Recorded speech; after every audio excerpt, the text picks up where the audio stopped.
올라가나 올라 mà nó theo soi tiền thì theo số này nên là nếu mà lên một ngày đi đâu nên là ngày sống nó lên tụi các bạn nên là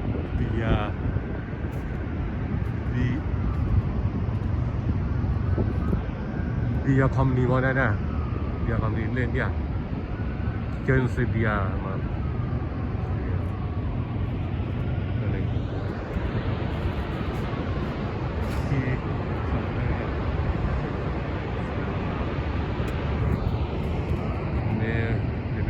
left side rồi cái nào gì đi ba trồng đâu cái nó đây này mình ở đây USA đó USA ở đây New York State đó nơi này mà thi là chui nào đây này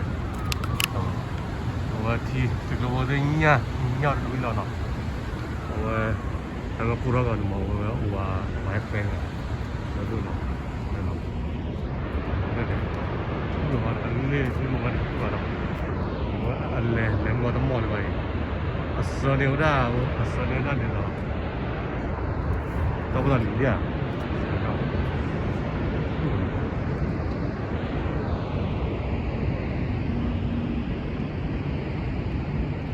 lơ này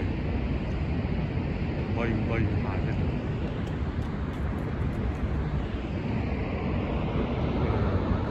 nhưng mà cái thu to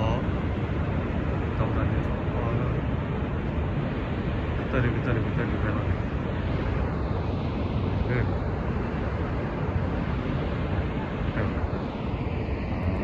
ok đó thôi đi cho đi